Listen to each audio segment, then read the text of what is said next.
கிரிக்கெட்ல நடந்த 3 வித்தியாசமான மற்றும் வினோதமான நிகழ்வுகள். நம்பர் 1, கிரிக்கெட்ல பேட் உடையறது அப்படிங்கிறது சகஜமான விஷயம் தான். இருந்தாலுமே லைவ்ல பார்க்கும்போது அது ஒரு தனி ஃபீலா தான் இருக்கும்.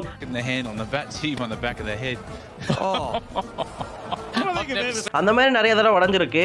இருந்தாலும் அப்படி உடையும் போது அந்த பால் 6க்கு போய் கேள்விப்பட்டிருக்கீங்களா? அப்படியான சம்பவம் நடந்திருக்கு. 2023 உமன்ஸ் பிபிஎல்ல கிரேஸ் ஹாரிஸ் பேட்டிங் பண்ணிட்டு இருப்பாங்க. அப்போ ஒரு பாலை ஓங்கி அடிக்க அவங்க போக திடீர்னு பேட்டை அப்படியே ஹேண்டிலோட கழண்டி விழுந்து கந்தரகோலமாகி உடஞ்சு கீழே விழுந்திருக்கும். சரிடா பேட் உடஞ்சிருச்சு பாலுங்கடா அப்படின்னு சொல்லிட்டு எல்லாரும் தேடிட்டு இருக்கும்போது அந்த பால் 6க்கு பறந்து போயிருக்குங்க. பவுண்டரி ரோப்பையே தாண்டி போய் அந்த பால் விழுந்திருக்கும். அதை பார்த்து எல்லாருமே ஆச்சரியமாகிட்டாங்க.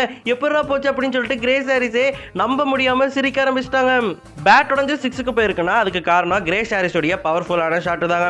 இந்த கிரேஸ் ஹாரிஸ் இப்போ WPLல எந்த டீம்ல இருக்காங்க அப்படின்னு சொல்லிட்டு உங்களுக்கு தெரியுமா? தெரிஞ்சிருந்தா மறக்காம கமெண்ட்ல சொல்லிட்டு போங்க. நம்பர் 2, ஒருத்தர் 2 பால்ல ஹேட்ரிக் எடுத்திருக்காருன்னு சொன்னவங்களால நம்ப முடியுதா?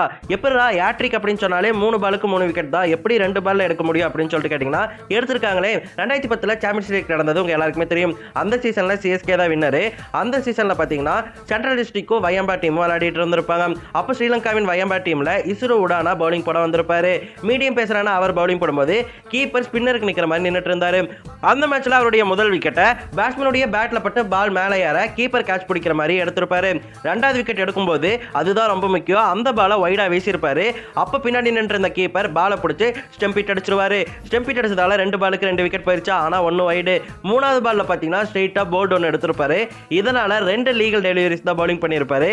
ஆனா அந்த மேட்ச்ல அவர் ஹேட்ரிக் எடுத்திருப்பாரு இசுரு உடானா. நம்பர் 3, ஒரு ஓவரில் 77 ரன் போயிருக்கு அப்படின்னு சொன்னவங்களால நம்ப முடியுதா? எப்படா 6 பாலுக்கு 6 6 அடிச்சாலும் 36 ரன் தானே அப்படின்னு சொல்லிட்டு நீங்க நினைச்சீங்கன்னா ஒரு வினோதமான சம்பவம் ஹிஸ்டரியில் நடந்திருக்கு. 1990ஆம் ஆண்டு நியூசிலாந்துல ஒரு உள்ளூர் போட்டி நடந்துச்சு. அந்த போட்டியில் கேண்டர்பரி அப்படிங்கிற டீம் கம்மியான ரன் அடிச்சு ஆல் அவுட் ஆகிற மாதிரி இருந்தாங்க. கம்மியான ரன் அடிச்சு அவங்க தோத்தாங்கன்னா நமக்கு அசிங்கமா போயிடும், கௌரவ குறைச்சல் ஆயிரும் அப்படின்னு நினைச்ச ஆப்போசிட் கேப்டனான வெல்லிங்டன் கேப்டன் என்ன நினைச்சாருன்னா ஒரு பேட்ஸ்மேன் கிட்ட பவுலிங் கொடுப்போம் அப்படின்னு சொல்லிட்டு பெட் பேன்ஸ் அப்படிங்கிற ஒரு கூப்பிட்டு பவுலிங் கொடுக்குறாரு. பெட் பேன்ஸ் பவுலிங்கை போட்டதே கிடையாது. அவருக்கு பவுலிங்கே சுத்தமா வராது. பேட்ஸ்மேன் சரி 2 பேருக்கு தானே பவுலிங் தராங்க, நின்ன இடத்துல இருந்தே கையை சுத்தி பவுலிங் போடுன்னு சொல்லிட்டு பவுலிங் போட ட்ரை பண்ணியிருக்காரு. ஆனா அவருக்கு பவுலிங் போடவே வரவே இல்லை. அவர் ஃபுல் டாஸ்க்கு மேல ஃபுல் டாஸ் போட்டுட்டே இருந்தாரு. எல்லாமே நோபாலா மாதிரி இருக்கு. இதனால அந்த ஒரு ஓவர்ல மட்டும் 17 நோபால்களை வீசியிருக்காரு. இந்த 17 ஃபுல் டாஸ் நோபாலுமே லட்டு மாதிரி பேட்டுக்கு வந்ததாலேயே அந்த ஒரு ஓவர்ல ஆப்போசிட் பேட்ஸ்மேன்ஸ் 8 6 4 4னு விளாசி இருக்காங்க. இதனாலேயே அந்த ஒரு ஓவர்ல 77 ரன்கள் போயிருக்கு. இந்த ஒரு ஓவர்ல பேட்ஸ்மேன்ஸ் வெறும் 5 பால் மட்டும் தான் லீகலா பவுல் பண்ணியிருந்தாரு. 6வது பாலே அவரால் போட முடியல. அதோடய ஓவரை நிறுத்திட்டாங்க. இந்த ஓவரானது 22 பால் வரைக்கும் போச்சு.